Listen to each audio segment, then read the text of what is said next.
विव संपृक्तौ वागर्थं प्रतिपत्तये जगतः पितरौ वंदे पार्वती परमेश्वरौ. उपस्थित प्राचार्य, उपप्राचार्य, सर्व प्राध्यापक, आजचे प्रमुख वक्ते व ऐकायला उत्सुक असलेले सर्व श्रोते यांचं मनापासून स्वागत करते. आज आषाढ शुद्ध प्रतिपदा म्हणजेच आषाढाचा पहिला दिवस. हा दिवस आपण कालिदास दिन म्हणून साजरा करतो. आज आपण हा कालिदास दिन साजरा करण्यासाठी ऑनलाईन माध्यमातून एकत्र आलो आहोत. महाकवी कालिदास हे एक श्रेष्ठ कवी. काव्य प्रतिभेचा सर्वोच्च आविष्कार म्हणजे महाकवी कालिदास. अलंकारांनी सजवलेली भाषा, रसाळ वर्णन ही त्यांच्या काव्याची काही ठळक वैशिष्ट्ये. त्यामुळे अशा महाकवींबद्दल बोलताना एका संस्कृत रचनेचा उल्लेख करण्याचा मोह तर होतोच. तो श्लोक असा आहे की पुरा कविना गणना प्रसंगे कनिष्ठिकाधिष्ठित कालिदासः अद्यापि तत्तुल्य कवेर भावात अनामिका सार्थवती बभूव. खरंच कालिदासांनंतर त्यांच्या तोडीचा कवी सापडणं ही एक दुर्मिळ गोष्ट आहे. महाकवी कालिदास यांची साहित्य संपदा ही अतिशय समृद्ध आहे. त्यांची काव्य, महाकाव्य, खंडकाव्य, नाटकं आपल्याला परिचित आहेत. त्याचपैकी त्यांचे एक खंडकाव्य म्हणजे मेघदूत. त्या मेघदूतातील श्लोकामुळे आजचा आपला हा कालिदास दिन आपण हा साजरा करत आहोत. त्याच श्लोकांवर आधारित एक नृत्याविष्कार आता आपल्या समोर सादर होणार आहे. हे श्लोक गायले आहेत आणि त्यांना चालही दिलेली आहे आपलीच एम ए ची विद्यार्थिनी सायली मुळे हिनं, आणि त्यावर नृत्याविष्कार सादर करणार आहे तृतीय वर्षाची विद्यार्थिनी आर्या केळकर. चला तर मग आपण सर्वांनीच ह्या उत्तम नृत्याविष्काराचा आनंद घेऊया.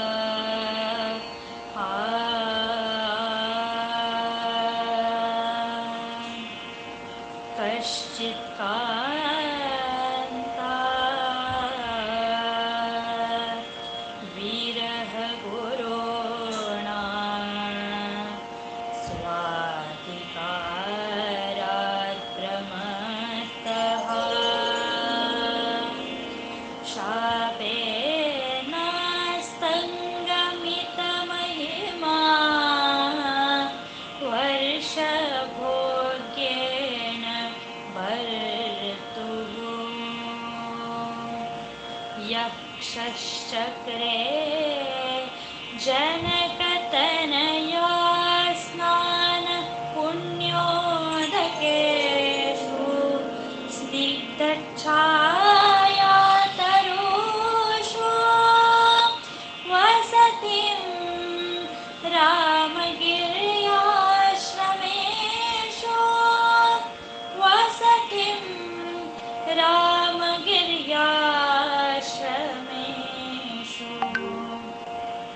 तस्मिन्नद्रौ कतिचिदबला विप्रयुक्तः सकामे नीत्वा मासान् कनकवलयप्रौषरिक्तः प्रकोष्ठः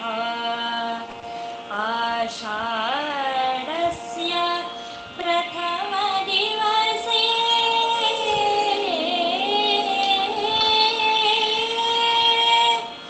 मेघमाश्लिष्टसानो वप्रक्रीडा परिणत गजप्रेक्षणीयं ददर्श.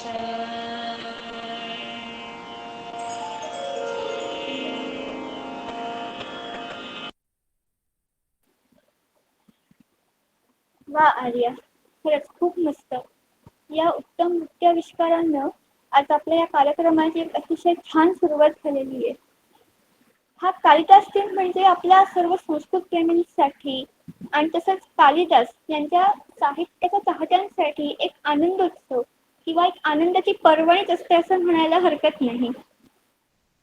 आता या कार्यक्रमाचे प्रास्ताविक व वक्त्यांचा परिचय करून देण्यात यावा असे मी आपल्या संस्कृत विभाग प्रमुख डॉक्टर कल्पना आठले मॅडम यांना विनंती करते.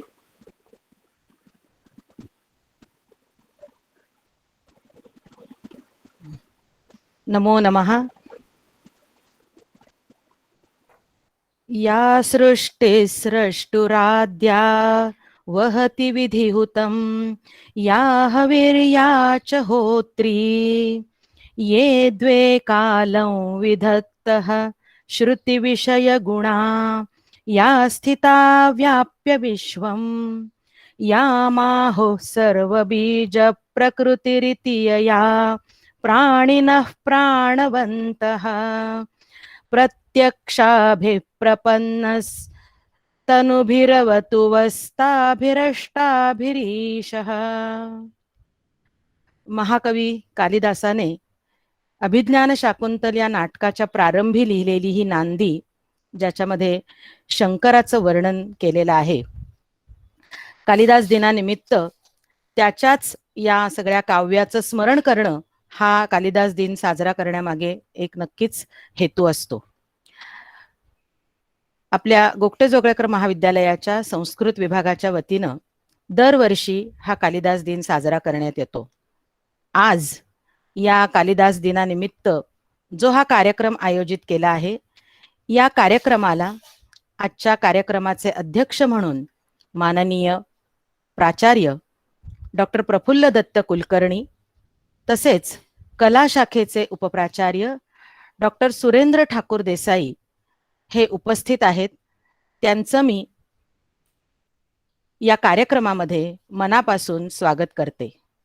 तसेच महाविद्यालयातले प्राध्यापक, काही विभाग प्रमुख, माझे सहकारी शिक्षक जयंत अभ्यंकर आणि स्नेहा शिवलकर हे सुद्धा या कार्यक्रमामध्ये आहेत. त्यांचेही मी स्वागत करते. आणि आजच्या कार्यक्रमाचं खरं तर मुख्य उत्सव मूर्ती म्हणजे सुश्रुत चितळे, आपल्याच विभागातला MA दुसऱ्या वर्षाला असलेला हा विद्यार्थी, याचं आज मला भावलेले कालिदासाचे रघुवंश या विषयावर व्याख्यान होणार आहे. त्याचंही मी औपचारिक स्वागत या कार्यक्रमामध्ये करते. तसेच अन्य विद्यार्थी तर आहेतच, परंतु अन्य संस्कृत प्रेमी सुद्धा या कार्यक्रमाला उपस्थित आहेत आणि त्या सर्वांचं मी अतिशय मनापासून स्वागत करते. ऑनलाईन कार्यक्रमाचा गेल्या वर्षी आमचा पहिला प्रयोग होता, त्यावेळी आम्ही तो फेसबुकच्या माध्यमातून केला होता. परंतु यावर्षी या कार्यक्रमाला अशा पद्धतीनं गुगल मीटच्या माध्यमातून घेतलं तर जास्त आनंद मिळेल असं वाटल्यामुळे आपण या माध्यमातून यावर्षी हा कार्यक्रम साजरा करतो आहोत. या कार्यक्रमाचं विभागाचं म्हणून जे एक वैशिष्ट्य आहे ते असं आहे की कालिदास दिन हा कॉलेज सुरू झाल्या लगेचच अगदी 15 दिवसात किंवा जास्तीत जास्त महिन्याभरामध्ये येतो आणि म्हणून अगदी पहिल्या वेळपासूनच आपण असं एक प्रयत्न केलेला आहे की आपल्या MA पास होणारा म्हणजे दुसऱ्या वर्षाला असलेला विद्यार्थी, त्याला आपण या कार्यक्रमामध्ये व्याख्यानाची संधी देतो. आणि संस्कृत विभागामध्ये मला सांगायला असं आवडेल की आम्ही अगदी FY पासून मुलांना अनेक उपक्रमांमधून स्टेजवरती त्यांनी येऊन बोलावं किंवा संस्कृतमधूनही बोलावं असे अनेक प्रकारचे कार्यक्रम आयोजित करत असतो. आणि ह्या कार्यक्रमातून त्यांना जी संधी मिळते त्या संधींचा त्यांनी जो काही लाभ घेतलेला असतो त्याचा एक काय म्हणूया परिणाम म्हणून हे व्याख्यान त्या विद्यार्थ्यांनी द्यावं. विभागातल्या उपक्रमांची जणू काही ही एक निशाणी आहे, हे खूण आहे की ह्या विभागातल्या सगळ्या कार्यक्रमांमध्ये उत्तम प्रकारे सहभाग घेतल्यामुळे आणि अर्थातच व्यक्तिगत सुद्धा आणखी काही श्रम केल्यामुळे अशा प्रकारे व्याख्यानाची तयारी होते. आणि म्हणून आपण दरवर्षी आपल्या विभागातल्या MA सिनियर विद्यार्थ्याला ही संधी आपण देतो. त्यानुसार यावर्षी आपल्या MA जो शिकतो आहे विद्यार्थी सुश्रुत धनंजय चितळे, याचं व्याख्यान आज आपण सगळेजण ऐकणार आहोत. सुश्रुत हा खरं तर चिपळूणचा राहणार आहे. आजही तो चिपळूणहूनच या कार्यक्रमामध्ये सहभागी झालेला आहे, परंतु संस्कृत शिकण्यासाठी म्हणून रत्नागिरीमध्ये तो आहे आणि FY पासून आपल्या विभागाचा विद्यार्थी तो आहे. आणि पहिल्यापासून मी मगाशी जो उल्लेख केला की सर्व कार्यक्रमांमध्ये उत्साहानं सहभागी होणारा कलाकार असलेला असा हा आमचा विद्यार्थी आहे. सांस्कृतिक विभाग जो आहे महाविद्यालयाचा त्याच्यामध्ये सुद्धा त्याने अनेक कार्यक्रमांमध्ये सहभाग घेऊन उत्तम प्रदर्शन केलेलं आहे आणि पारितोषिक सुद्धा मिळवलेली आहेत. सुश्रुतचं एक वैशिष्ट्य म्हणजे अतिशय वेळेमध्ये सगळी आपली जी काही असाइनमेंट्स आहेत किंवा त्या सगळ्या गोष्टी आहेत त्या सर्व पूर्ण करणं आणि ज्या काही त्याला सांगितलेल्या गोष्टी असतील त्या सगळ्या अतिशय मनापासून करणं. एक आठवतं आहे म्हणजे विभागानं महाराष्ट्र राज्य संस्कृत नाट्य स्पर्धेमध्ये जेव्हा भाग घेतला होता त्यावेळेला अभिनयाची सुद्धा संधी ही त्यानं घेतली. त्याला विचारलं आणि शंकराची भूमिका त्या नाटकामध्ये त्यानं केलेली आहे. तर असा महाविद्यालयामध्ये अनेकांना माहीत असणारा कलाकार म्हणून आणि आता संस्कृतचा एक उत्तम विद्यार्थी म्हणून सुश्रुतचा आम्हा सर्व शिक्षकांना अतिशय अभिमान आहे आणि या निमित्तानं त्याची ओळख करून देण्याची संधी मला मिळालेली आहे. आज कालिदास दिन आहे आणि मेघदूताचा आणि कालिदास दिनाचा जो संबंध आहे त्यावर आधारित आपण 2 श्लोक जे आहेत त्या दुसऱ्या श्लोकामध्ये आषाढस्य प्रथम दिवसे असा जो उल्लेख आहे त्याच्यावरून आषाढ शुद्ध प्रतिपदेला कालिदास दिन साजरा केला जातो. हे आता सर्वत्र माहिती आहे आणि व्हॉट्सअपच्या माध्यमातून सगळीकडे हा विषय पोहोचत असतोच. परंतु कालिदासाचं म्हणजे आम्हाला सुद्धा विद्यार्थ्यांना सांगायला लागतं की ही कालिदासाची जयंती नाही किंवा पुण्यतिथी नाही, कारण हे माहीतच नाहीये. कालिदासाचा काळ हा सुद्धा एक विवादास्पद मुद्दा आहे, परंतु सर्वसामान्यपणे 5व्या शतकामध्ये किंवा 4थ्या शतकामध्ये कालिदासाचा काळ हा जास्त लोक प्रमाण मानतात आणि त्यानुसार जरी धरलं तरी 1500 वर्षापूर्वी हा कालिदास कवी होऊन गेलेला आहे. आणि त्यामुळे कालिदासाचं स्मरण करावं यासाठी म्हणून मेघदूताच्या ज्या श्लोकाचा आधार घेतला गेला त्या 2 श्लोकांचं गायन आपण सगळ्यांनी ऐकलेलं आहे आणि त्याच्यावरचा नृत्याविष्कार सुद्धा आर्याने केलेला आपण सगळ्यांनी बघितलेला आहे. परंतु कालिदास दिनाच्या दिवशी फक्त मेघदूताचाच कार्यक्रम करायचा असं काही त्याचं अर्थातच बंधन नाही किंवा तसा अर्थ नाही. तर कालिदासानी ज्या सप्तकृती रचून संस्कृत साहित्यामध्ये एक विशेष स्थान निर्माण केलेलं आहे त्या सप्तकृतींचा परिचय हा दरवर्षी वेगवेगळ्या वक्त्यांच्या माध्यमातून त्या सप्तकृतींचा परिचय व्हावा असा आपल्या कालिदास दिनाचा हेतू असतो.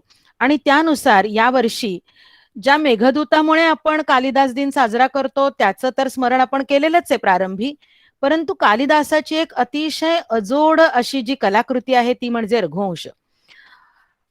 पंचमहाकाव्यांमध्ये ज्याचा अग्रक्रमाने उल्लेख केला जातो असं हे काव्य आहे आणि कालिदासाच्या अलौकिक प्रतिभेचा आविष्कार या काव्यामध्ये आहे. आणि याचं वैशिष्ट्य म्हणजे या काव्याचा नायक एक नाही तर अनेक राजे म्हणजे रघुकुळातले सगळे राजे हे या रघुवंश महाकाव्याचे नायक आहेत. आणि ह्या नायकांचं वर्णन कालिदासाने अतिशय चांगल्या पद्धतीनं आणि उपमा कालिदासस्य हे जे त्याचं वैशिष्ट्य आहे त्यानुसार केलेलं आहे. आणि कालिदासाच्या निमित्तानं संस्कृत भाषा ही आज जगभरामध्ये पोहोचलेली आहे आणि त्यामुळे कालिदास दिन साजरा करणं हा एक अतिशय संस्कृतच्या लोकांच्यासाठी आनंदाचा प्रसंग असतो. तर अशा ह्या प्रसंगी आज आपल्याला सुश्रुतकडून मला भावलेले कालिदासाचे रघुवंश या विषयावरती व्याख्यान ऐकायचं आहे. मी सुश्रुतला त्याच्या व्याख्यानासाठी शुभेच्छा देते आणि माझं प्रास्ताविक आणि परिचय थांबवते. प्रीती. धन्यवाद मॅडम. तर आज आपण महाकवी कालिदास त्यांच्या एका महाकाव्याबद्दल ऐकणार आहोत. संपूर्ण रघुकुळाचा गौरव केलेलं हे महाकाव्य म्हणजे रघुवंश. दिलीप, रघु, अज, दशरथ आणि श्रीराम यांसारख्या पराक्रमी व आदर्श राजांचा इतिहास एखाद्या माळेमध्ये जसे मणी गुंफावेत तसा गुंफून लिहिलेलं हे महाकाव्य म्हणजे रघुवंश. एका खऱ्या अर्थाने रत्नजडित महाकाव्य त्याला म्हणता येईल असं महाकाव्य म्हणजे रघुवंश. तर आजच्या कार्यक्रमाला वक्ता म्हणून लाभलेला आपला MA चा विद्यार्थी श्री सुश्रुत धनंजय पितळे हा त्याला भावलेला रघुवंशम ह्या महाकाव्याबद्दल बोलणार आहे. तर सुश्रुत, मी तुला ही विनंती करते की आम्ही सर्वच जण उत्सुक आहोत की रघुवंशम ह्या काव्यामध्ये तुला जे भावलं आहे ते ऐकण्यासाठी. मी अजून वेळ घेत नाही. पुढचे सगळे सूत्र मी सुश्रुतच्या हाती सोपवते. गुरुर्ब्रह्मा गुरुर्विष्णुः गुरुर्देवो महेश्वरः गुरुः साक्षात् परब्रह्म तस्मै श्री गुरवे नमः. जितेन्द्रिय गणाग्रणिरभिरतः परे ब्रह्मणि कलौ श्रुतिपथावनेत्री तनयोऽवतीर्णः स्वयं करात्तसूकमण्डलुः कुमतखण्डने दण्डभृत पदप्रणतवत्सलो जयति वासुदेवो यतिः. परमहंस परिव्राजकाचार्य श्रीमद वासुदेवानंद सरस्वती स्वामी महाराज की जय. आषाढ शुद्ध प्रतिपदा हा दिवस ज्याप्रमाणे कालिदास दिन म्हणून साजरा केला जातो, त्याचप्रमाणे परमहंस परिव्राजकाचार्य श्रीमद वासुदेवानंद सरस्वती टेंबे स्वामी महाराजांची पुण्यतिथी ही याच दिवशी असते. परमहंस परिव्राजकाचार्य टेंबे स्वामी महाराजांनी दत्त संप्रदायाच्या कार्याबरोबरच अनेक उत्तमोत्तम संस्कृत रचनाही केल्या, ज्या आपल्याला परिचयाच्या आहेत. म्हणजे दत्तपुराण असेल, श्री दत्तपुराण असेल, किंवा गुरुचरित्राचा समश्लोकी संस्कृत अनुवाद असेल, किंवा द्विसाहस्री गुरुचरित्र असेल, यांसारख्या रचना केल्या. त्यांच्या पवित्र श्रीचरणी सर्वप्रथम वंदन करतो. आजच्या या कार्यक्रमासाठी उपस्थित सर्व मान्यवर आणि तुम्ही सर्व श्रोते यांना अभिवादन करून माझ्या व्याख्यानाला आरंभ करतो. 11वी पासून MA च्या दुसऱ्या वर्षापर्यंत एकूण 7 वर्ष मी या महाविद्यालयामध्ये असताना संस्कृत विभागाने जी अनेक व्याख्यानं आयोजित केली, ती व्याख्यानं ऐकायला मला मिळाली. आणि मला तेव्हा असं वाटलं नव्हतं की मला या ठिकाणी माझे विचार व्यक्त करण्याची संधी मिळेल, परंतु संस्कृत विभाग प्रमुख आठले मॅडम यांनी मला ती संधी दिली. त्याबद्दल संस्कृत विभाग आणि महाविद्यालय यांच्याबद्दल मी ऋण व्यक्त करतो. खरं तर व्याख्यान करण्याचा हा माझा पहिलाच प्रयत्न आहे. तेव्हा तुम्हा सर्वांना श्री ज्ञानेश्वर महाराजांच्या शब्दात प्रार्थना करतो, तरी न्यूनते पुरते अधिकते सरते करून घेयावे हे तुमते विनवित असे. या संपूर्ण जगामध्ये अनेक भाषा अस्तित्वात आहेत आणि त्यातीलच एक म्हणजे संस्कृत भाषा. संस्कृत भाषा ही अत्यंत प्राचीन आणि समृद्ध भाषा आहे आणि ती अनेक भाषांची जननी आहे. या भाषेने जागतिक कीर्ती देखील प्राप्त केली आहे आणि ही कीर्ती त्या भाषेला प्राप्त झाली ते या भाषेला समृद्ध करणारे साहित्यिक थोर विचारवंत लाभले त्यातून. संस्कृत भाषेतील साहित्याचा जर विचार केला तर वेद वाङ्मयापासून ते आधुनिक साहित्यापर्यंत एवढा प्रचंड इतिहास संस्कृत साहित्याला लाभला आहे. या समृद्ध संपन्न साहित्याला या समृद्ध संपन्न भाषेला स्वतंत्र आणि मोलाची देणगी देणारा साहित्यिक म्हणजे महाकवी कवी कुलगुरू कालिदास. कालिदासाबद्दल एक कथा प्रसिद्ध आहे. कालिदास म्हणजे एक युवक, हा ब्राह्मणाचा मुलगा होता. 6 महिन्यांचा असताना तो आपल्या आई वडिलांपासून हरवला. पुढे एका गुरु त्याला कोणत्याही प्रकारचं शिक्षण मिळालं नव्हतं. त्यावेळी तो ज्या नगरीमध्ये राहत होता त्या राजाची एक कन्या होती. राजदरबारी असलेल्या मंत्र्यासोबत तिचा विवाह व्हावा अशी त्या राजाची इच्छा होती, परंतु राजकुमारी स्वतःला त्या मंत्र्यापेक्षा बुद्धिमान समजत होती. त्यामुळे विवाहासाठी नकार दिला. त्यानंतर एक दिवस या मंत्र्यांची या युवकाशी गाठ पडली. कन्येचा अहंकार दूर करण्यासाठी हा युवक योग्य आहे म्हणून त्यांनी त्याला उच्चवस्त्र राजदरबारामध्ये नेले. राजदरबारामध्ये नेल्यानंतर हा युवक विद्वान आहे, पंडित आहे असं सांगितलं आणि ते राजकुमारीला पटवून दिलं. राजकुमारीची ही खात्री पटली. विवाह झाल्यानंतर राजकुमारीला असं कळलं की हा युवक मूर्ख आहे. ती राजकुमारी आणि हे कळल्यानंतर त्या राजकुमारीला दुःख झालं. ती राजकुमारी काली मातेची उपासना करत असे. तिने त्या युवकाला देखील उपासना करायला सांगितली. त्या युवकाने अनन्य भावाने काली मातेची उपासना केली आणि त्या सेवेला प्रसन्न होऊन त्या युवकाला वाघवैभव प्रदान केलं आणि कालीमातेची उपासना करून त्याला कालिदास हे नाव प्राप्त झालं. त्या राजकुमारीने कालिदासाला विचारलं, अस्ति कश्चित वाघ विशेष, तुझ्या वाणीमध्ये उपासना केल्यामुळे कोणती विशेषता प्राप्त झाली आहे का? तर त्यावर कालिदासाने अस्ति कश्चित वाघ विशेष या वाक्यातील प्रत्येक शब्द घेऊन त्याने सुरुवात होणारे 3 श्रेष्ठ साहित्य कृती रचल्या.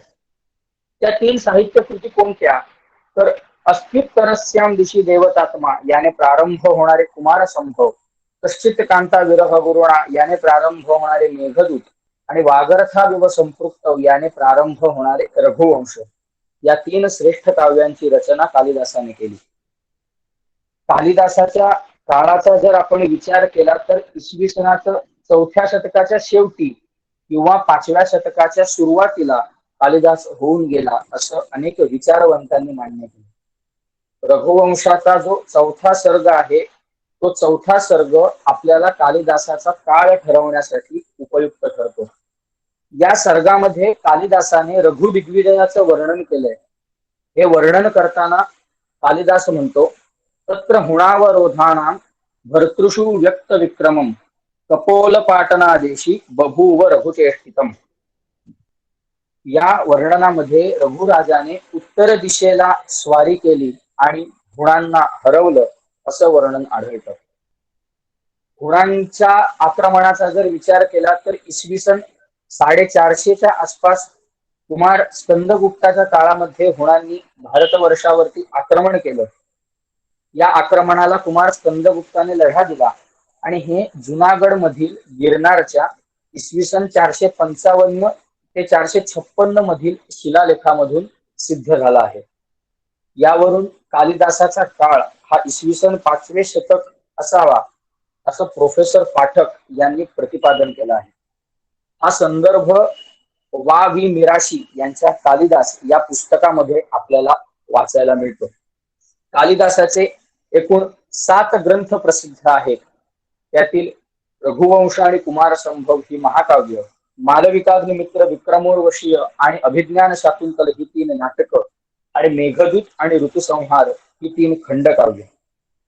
या सर्व साहित्यांचा जर आपण अभ्यास केला तर आपल्याला असं दिसून येतं की कालिदासाने संपूर्ण भारतभर प्रवास केला होता, संपूर्ण भारतभर भ्रमण केलं होतं. जसं की मेघदूतामध्ये रामटेक पासून अलकानगरी पर्यंतचा मार्ग ज्यावेळी यक्ष मेघाला सांगतो त्यावेळी त्या मार्गात येणारे पर्वत व मार्गात येणाऱ्या नद्या, मार्गात येणारी शहरं यांचं वर्णन असेल किंवा रघुदिग्विजयाचं वर्णन करताना लोकांचं निवासस्थान, तेथील संस्कृती यांचं वर्णन असेल किंवा राजवाड्यांचं वर्णन असेल, आश्रमातील शांततेचं वर्णन असेल इत्यादी, हे सर्व वर्णन वाचताना कालिदासाच्या निरीक्षण शक्तीची कल्पना आपल्याला येते. या सर्व कालिदासाच्या काव्यातील श्रेष्ठ साहित्य कृती म्हणजे रघुवंश. क इह रघुकारे रमते अशा अर्थाची एक उक्ती प्रसिद्ध आहे. अर्थात रघुवंशकार कालिदासामध्ये कोण रममाण होणार नाही. कालिदासाला रघुकार कालिदास असं म्हटलं जातं. यावरूनच कालिदासाचे रघुवंश या काव्याची श्रेष्ठता आपल्याला दिसते. या रघुवंश काव्यामध्ये एकूण 19 सर्ग असून त्यामध्ये 28 राजांचं वर्णन कालिदासाने शब्दबद्ध केलं आहे. रघुकुळातील रघुराजाने जो पराक्रम केला त्यावरून त्या वंशाला रघुवंश हे नाव प्राप्त झाले. रघुवंश या काव्याचा मूळ वाल्मिकी रामायण आहे हे स्पष्टच आहे. वाल्मिकी रामायणाची रचना जर आपण बघितली तर महर्षी वाल्मिकींनी प्रभू श्री रामचंद्रांना केंद्रस्थानी ठेवून त्या काव्याची रचना केलेली आपल्याला दिसते. नेटवर्क इश्यूमुळे आवाजाचा थोडा प्रॉब्लेम होतोय, त्याबद्दल सर्वांची अधिक क्षमा मागतो. वाल्मिकी रामायणाच्या रचनेचा जर आपण विचार केला तर महर्षी वाल्मिकींनी प्रभू श्री रामचंद्रांना केंद्रस्थानी ठेवून रामायणाची रचना केलेली दिसते. आदर्श शिष्य, आदर्श पुत्र, आदर्श पिता आणि आदर्श पती कसा असावा, आदर्श राजा कसा असावा, याचं उत्तम चित्रण महर्षी वाल्मिकींनी केलेलं आहे. परंतु रघुवंशाचा जर विचार केला तर दिलीप राजापासून ते अग्निवर्णापर्यंत येणाऱ्या रघुकुळातील राजांचा इतिहास कालिदासाने रघुवंशामध्ये शब्दबद्ध केलेला दिसतो. रघुवंश हे काव्य अपुरं असल्याचं उल्लेख वाचायला मिळतात. रायबहाद्दूर शंकर पांडुरंग पंडित यांना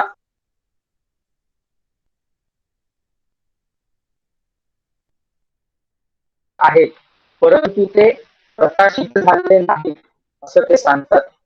ही एवढीच नोंद घेऊन आपण पुढे जाऊया. या महाकाव्याच्या सुरुवातीला कालिदास वागर्थाविव संपृक्तौ वागर्थ प्रतिपत्तये जगतः पितरौ वंदे पार्वती परमेश्वरौ या मंगलाचरणाने जगाचे माता आणि पिता असणाऱ्या भगवान श्री शंकर आणि माता पार्वती यांना अभिवादन करतो.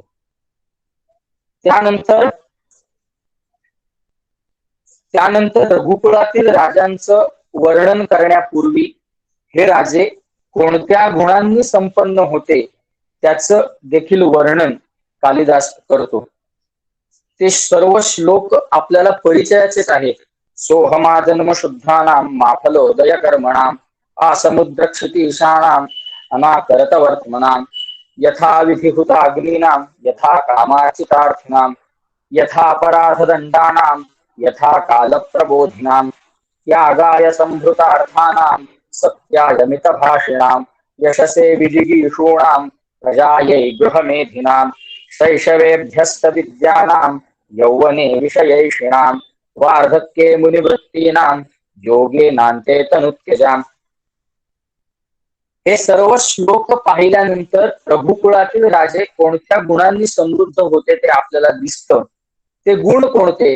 हे राजे जन्माने शुद्ध होते, फळ मिळेपर्यंत प्रयत्न करणारे होते, समुद्र तीरापर्यंत राज्य विस्तार असलेले होते, स्वर्गापर्यंत रथाची गती असलेले होते, यथाविधी यज्ञयाग करणारे होते, याचकांचे मनोरथ पूर्ण करणारे होते, अपराधानुसार योग्य ते शासन करणारे होते, योग्य काळी सावधानता बाळगणारे होते, धनाचा सत्पात्री विनियोग करणारे होते, सत्यासाठी कमीत कमी बोलणारे होते, बालपणी विद्याभ्यास करणारे, तारुण्यात सर्व सुखांचा उपभोग घेतलेले, वृद्धावस्थेत वानप्रस्थ स्वीकारून शेवटी परमात्म्याचे चिंतन करत देहत्याग करणारे, असे हे रघुवंशातील राजे होते.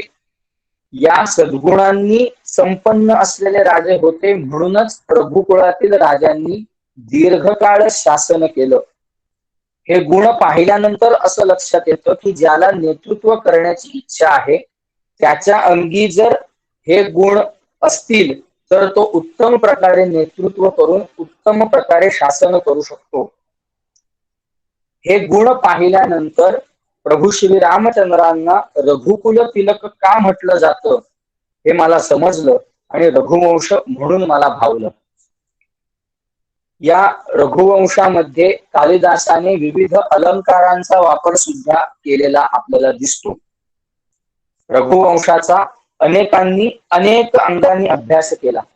भारतातील ज्येष्ठ अर्थशास्त्रज्ञ डॉक्टर चिंतामणराव देशमुख, थोर नेते ना ग गोरे, अर्थतज्ञ डॉक्टर वसंतराव पटवर्धन अशा अनेकांना कालिदासाच्या वाङ्मयाने भुरळ घातलेले दिसते. या सर्व मंडळींनी कालिदासाच्या भाषा वैभवावर प्रेम केले. काही मंडळी अगदी वेगळ्या पद्धतीने या साहित्याचा अभ्यास करताना दिसतात. महाकवी कालिदास दिनासारखे समारोह हे केवळ कालिदासाचं कौतुक करण्यासाठी नसून त्या वाङ्मयाच्या अभ्यासाची प्रेरणा घेण्यासाठी आहे.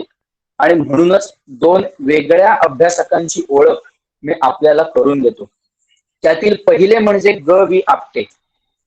हे मूळचे पुण्याचे, पेशाने इंजिनियर असलेले हे गृहस्थ जमशेदपूर येथे होते. त्यांना वाचनाची प्रचंड आवड होती. त्यांच्या वैयक्तिक ग्रंथसंग्रहामध्ये वेगवेगळ्या भाषांची, वेगवेगळ्या विषयांची 20,000 पुस्तकं होती, परंतु त्यांच्या आवडीचा विषय हा कालिदास होता. त्यांनी वयाच्या 80व्या वर्षी कालिदासाच्या वाङ्मयातील प्रत्येक शब्दाचं व्याकरण लिहून काढण्याचा संकल्प केला आणि देवांच्या कृपेने तो वयाच्या 103व्या वर्षी पूर्ण झाला. त्यांनी केलेला हा अभ्यास श्रीपाद सेवा मंडळाच्या आळंदी येथील वाचनालयामध्ये उपलब्ध आहे. सर्वसाधारणपणे शाळा कॉलेज संपल्यानंतर सामान्य माणसाचा अभ्यास संपतो, परंतु वयाच्या 80व्या वर्षी देखील संकल्प करणं हे खरंच स्फूर्तिदायक आहे. ध्येयाने झपाटलेला माणूस एखाद्या गोष्टीचा अभ्यास कसा करतो याचं दुसरं उत्तम उदाहरण म्हणजे पेशाने डॉक्टर असणारे पुणे येथील डॉक्टर सुरेश विश्वनाथ भावे यांनी रघुवंशातील 13व्या सर्गाचा अनोख्या पद्धतीने अभ्यास केलेला दिसतो. राम 14 वर्ष वनवासात असताना रावण सीतेचं अपहरण करतो. त्यानंतर राम वानरांची मदत घेऊन सेतू बांधून लंकेला जातात. तेथे गेल्यानंतर रावणाला पराभूत करून त्याला ठार मारून सीतेला परत घेऊन येतात आणि पुष्पक विमानातून परत येत असताना थेट अयोध्येला न जाता सीतेला शोधण्यासाठी ते ज्या मार्गावरून आले तो प्रत्येक ठिकाण ते पुष्पक विमानातून सीतेला दाखवतात. हे वर्णन वाल्मिकी रामायणातील युद्धकांडातील 122 आणि 123व्या सर्गात आणि रघुवंशाच्या 13व्या सर्गात शब्दबद्ध केलेलं आपल्याला दिसतं. यातील स्थल वर्णनाने डॉक्टर भावे यांना भुरळ घातली. डॉक्टर भावे यांना रघुवंशाचा अभ्यास का करावासा वाटला याची कथा अत्यंत प्रेरणादायी आहे.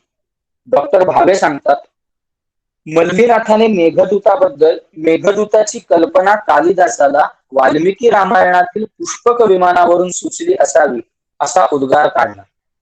कालिदासाच्या अस्मितेला धक्का लावणारा हा उद्गार डॉक्टर भावे यांना सहन झाला नाही आणि म्हणूनच त्यांनी वाल्मिकी आणि कालिदास यांची तुलना करायचं ठरवलं. हा अभ्यास करण्यासाठी म्हणून त्यांनी संस्कृत शिकलं.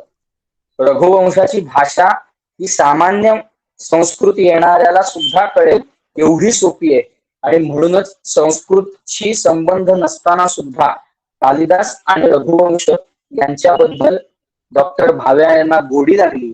यातूनच कालिदासाच्या लेखनाचं सामर्थ्य आपल्याला दिसून येतं.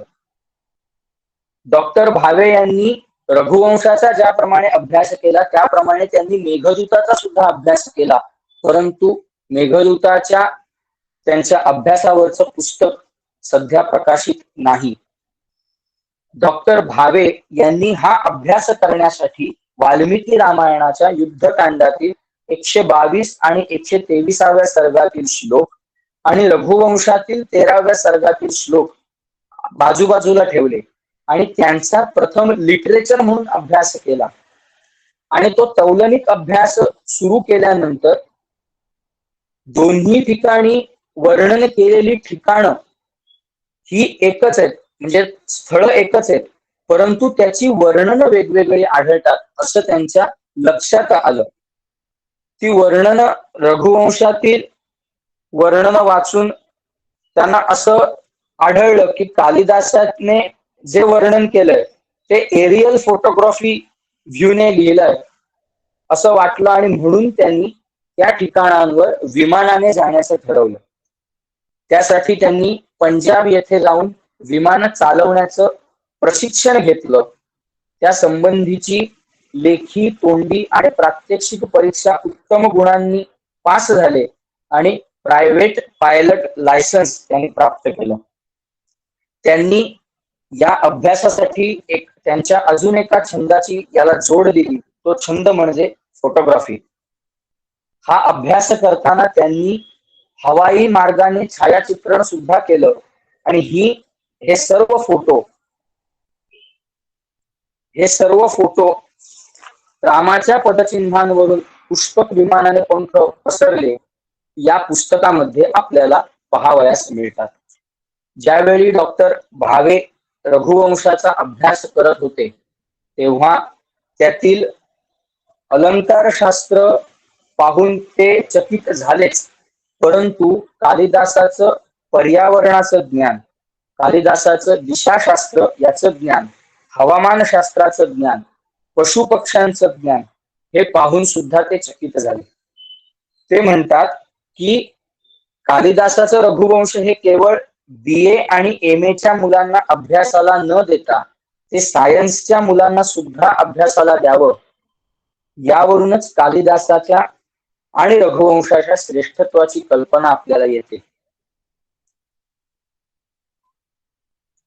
डॉक्टर भावे यांनी आपल्या या अभ्यासाबद्दल असं म्हटलंय की शोधतो मार्ग माझा अभ्यास, करतो त्या भरीला साहस, आकाश माझा कागद, विमान माझे लेखणी.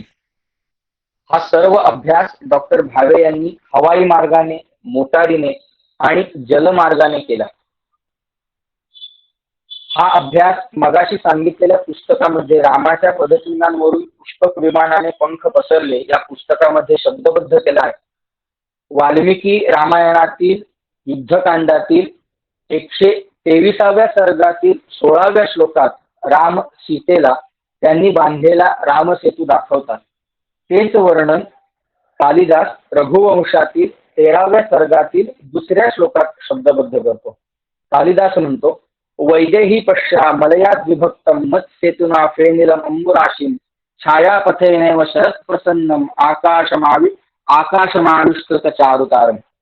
अर्थात, हे सीते खाली बघ, मी तुझ्याकडे येण्यासाठी बांधलेल्या सेतूवर लाटा आदळत असल्यामुळे शुभ्र दिसणाऱ्या राशींनी कशी रेष दिसते आहे. वर शरदामधल्या आकाशात आकाशगंगेचा पट्टा कसा सुंदर दिसतो आहे आणि आपले विमान अशा दिशेला आहे की ते मलय पर्वताला दुभागे. डॉक्टर भावे यांना रामसेतू शोधण्यासाठी या श्लोकाची मदत झाली. खगोलशास्त्रीय गणित करून त्यांनी रामसेतू शोधून काढला. हा रामसेतू डॉक्टर भावे यांनी कसा शोधला तर 1600 वर्षांपूर्वी कालिदासाने रघुवंश लिहिला हे सर्वप्रथम त्यांनी गृहीत धरलं आणि त्यावेळी आकाशगंगा कुठे होती ते पाहिलं. त्यांना असं आढळलं की 1991ला आकाशगंगा त्रिवेंद्रम येथे होती. म्हणजे ती 1600 वर्षांपूर्वी कुठे होती हे अभ्यासण्यासाठी त्यांनी 1600ला 72ने भागलं. त्यानंतर 22.2 डिग्री एवढं उत्तर आलं. त्यांनी त्यांच्या नकाशामध्ये 22.2 डिग्री एवढी मार्क करून घेतलं आणि तसं उड्डाण केलं आणि खरोखरच आकाशगंगा, पुष्पक विमान आणि रामसेतू असं त्यांना त्या ठिकाणी आढळलं. विमानाने उड्डाण केल्यानंतर कालिदासाने ज्याप्रमाणे वर्णन केलं आहे त्याप्रमाणे रेष त्यांना दिसली. परंतु हा रामसेतू खरोखर आहे का हे पाहण्यासाठी त्यांनी बोटीने जाण्याचं ठरवलं. जवळपास 1.5 तास बोटीने प्रवास केल्यानंतर समुद्राची खोली पाहण्यासाठी म्हणून नावाड्याने समुद्रामध्ये बांबू टाकला. त्यावेळी तो केवळ 4 फूट एवढाच पाण्यात गेला. रामसेतू मिळाला या आनंदामध्ये डॉक्टर भावे यांनी समुद्रामध्ये उडी मारली आणि जरा मागे पुढे फिरल्यानंतर रुंद भिंतीचे दगडात केलेले बांधकाम डॉक्टर भावे यांना आढळले आणि अशा प्रकारे डॉक्टर भावे यांनी रामसेतू शोधून काढला. यानंतर डॉक्टर भावे यांनी रामसेतू शोधल्यानंतर 2 वर्षांनी नासाच्या अवकाशयानाने जे छायाचित्रण केलं त्यामध्ये रामसेतू आढळून आला. परंतु रामसेतू शोधून काढण्याचं पहिलं कार्य हे एका भारतीयाने केलं आणि ते रघुवंशातील वर्णनाप्रमाणे आढळलं ही आपल्यासाठी अभिमानाची गोष्ट आहे. अशा अनेक गोष्टींचा अभ्यास डॉक्टर भावे यांनी केलेला आपल्याला दिसतो. डॉक्टर भावे यांनी या अभ्यासाअंती असा निष्कर्ष काढला की वाल्मिकी पायी गेले आणि कालिदास हवाई मार्गाने गेला. रघुवंश हे एकच काव्य, परंतु ते वेगवेगळ्या प्रकारे अभ्यासता येतं हे मला भावलं. जसं की काळ शोधण्यासाठी इतिहास म्हणून त्याचा अभ्यास करता येतो, तर भौगोलिक वर्णन अभ्यासण्यासाठी म्हणून रघुवंशाचा अभ्यास करता येतो. म्हणून रघुवंश मला भावलं. या काव्यामध्ये कालिदासाने विविध विषयांना स्पर्श केलेला दिसतो. रघुकुळातील राजांचे गुण वर्णन करताना शासकाकडे कोणकोणते गुण असावेत, नेतृत्व करणाऱ्याकडे कोणकोणते गुण असावेत यांचं मार्गदर्शन रघुवंश आपल्याला करतं, म्हणून ते मला भावलं. सर्वसामान्य माणसाला सुद्धा या 14 पैकी बहुतांश गुण हे आपल्या आचरणात आणण्याचा प्रयत्न करता येईल. आज या कालिदास दिनाच्या निमित्ताने कालिदासाने लिहिलेलं साहित्य आपण सर्वांनी वाचावं, त्याचा अभ्यास करावा आणि तो अभ्यास आपल्याकडून होण्यासाठी ज्या पार्वती परमेश्वरांची कालिदासाने प्रार्थना केली, तीच प्रार्थना माझ्या व्याख्यानाच्या शेवटी करतो. हे शब्दपुष्प पार्वती परमेश्वर चरणी अर्पण करतो आणि ती प्रार्थना करून थांबतो. वागर्थाविव संपृक्तौ वागर्थ प्रतिपत्तये जगतः पितरौ वंदे पार्वती परमेश्वरौ. धन्यवाद. धन्यवाद सुश्रुत. खरंच खूप खूप धन्यवाद. या व्याख्यानामधून आम्हाला वेगवेगळी माहिती मिळाली. तू असे अनेक विषय हाताळलेस, त्यामुळे तू जर रघुवंशावर बोलत होतास त्यामुळे तू अनेक प्रकारची माहिती दिलीस की रघुवंशाची भाषा ही कशी सहज गोडी लावणारी आहे, सरळ सोपी आहे. त्याचबरोबर असा एक तू मुद्दा म्हणजे त्यामध्ये डॉक्टर भावे यांच्याबद्दल तू माहिती दिलीस. रघुवंशाच्या वेगवेगळ्या अभ्यासकांबद्दल तू सांगितलंस. तसंच तुला जे काही त्यातलं भावलं, उदाहरणार्थ राजाकडे किंवा नेतृत्व करणाऱ्या व्यक्तीकडे कोणते कोणते गुण असावेत हे तुला भावलं त्यातील.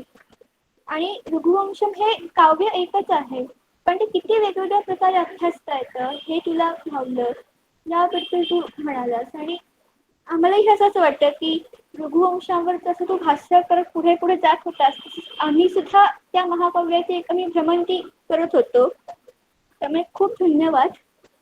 हे खरंच आहे की आपल्या देशाची जी विराट संस्कृती आहे, आपला जो एक उज्ज्वल इतिहास आहे, तो महाकवी कालिदास यांच्याच मुखातून बोलतो. आणि त्यांचं हे जे रघुवंश महाकाव्य आहे त्यांच्यामुळे आपल्याला आपल्या इतिहासाच्या, आपल्या संस्कृतीच्या आदर्शत्वाची, तसंच नीतिनित्तेची बीज रोवणाऱ्या आदर्श राजांच्या चरित्राची आपल्याला माहिती होते. पुन्हा एकदा खूप धन्यवाद. या व्याख्यानाला आपल्या गोपी जगुळेकर महाविद्यालयाचे प्रभारी प्राचार्य माननीय डॉक्टर प्रफुल्लदत्त कुलकर्णी हे उपस्थित आहेत. मी त्यांना अशी विनंती करते की त्यांनी आपले अध्यक्षीय मनोगत व्यक्त करावे. नमस्कार. आज आषाढ महिन्यातील पहिला दिवस कालिदास दिन कार्यक्रमाच्या आयोजनाबद्दल संस्कृत विभागाचे धन्यवाद. आजच्या कार्यक्रमात महाविद्यालयाचा पदव्युत्तर विभागाचा विद्यार्थी सुश्रुत चितळे यांच्या मला भावलेले कालिदासाचे रघुवंश या विषयावर अतिशय सुरेख व्याख्यान झाले.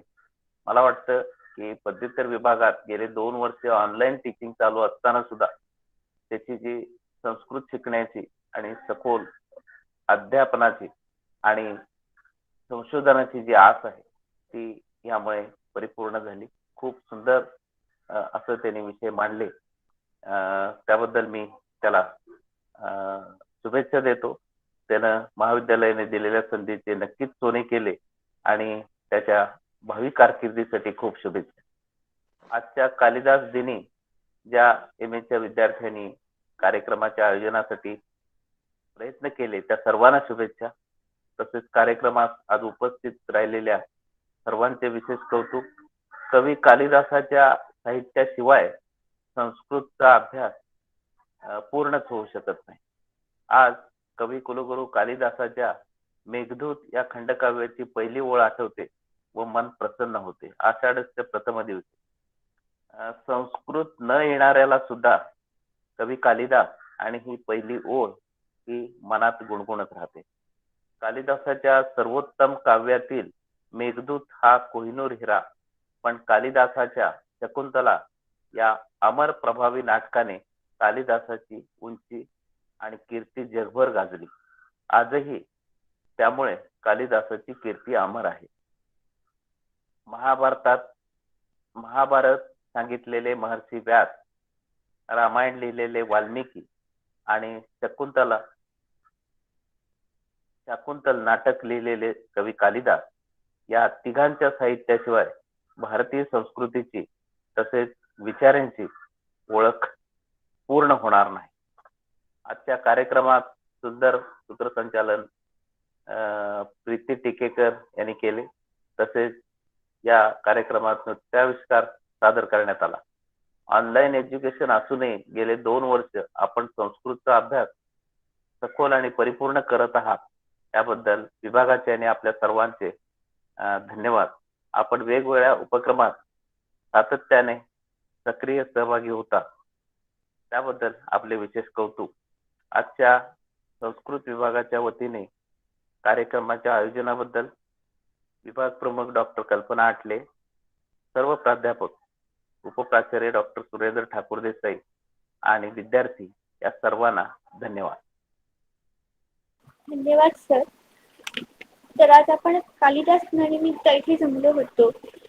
नृत्याविष्कारानं झालेली छान सुरुवात, श्री सुश्रुत पितळे ह्याचे उत्तम भाषण, प्राचार्यांचे आशीर्वाद, हा सर्वांमुळे यावर्षीचा हा ऑनलाईन माध्यमातील कालिदास दिन अतिशय सुरेख पद्धतीनं झाला. आता आपण या कार्यक्रमाच्या शेवटच्या टप्प्याजवळ आलो आहोत. मला आशा आहे की सर्वांनी या कार्यक्रमाचा आनंद घेतला असेल. मी उपस्थित असलेले माननीय प्राचार्य डॉक्टर प्रफुल्ल दत्त कुलकर्णी सर व प्राचार्य ठाकूर देसाई सर, सर्व प्राध्यापक वृंद, संस्कृत प्रेमी, हा सर्वांचे मनापासून आभार मानते. आपण वेळात वेळ काढून या कार्यक्रमाला उपस्थित राहिलात त्याबद्दल पुन्हा एकदा सर्वांचे खूप खूप आभार. आता वेळ आहे कार्यक्रमाच्या समारोपाची. हा कार्यक्रमाचा समारोप एक शांती मंत्र म्हणून होणार आहे आणि हा शांती मंत्र आता आपल्या समोर म्हणणार आहे आपली MA विद्यार्थिनी ऐश्वर्या आचार्य. ओम पूर्णमद पूर्णमिदं पूर्णात् पूर्णमुदच्यते पूर्णस्य पूर्णमादाय पूर्णमेवावशिष्यते. ओम शांती शांती शांती.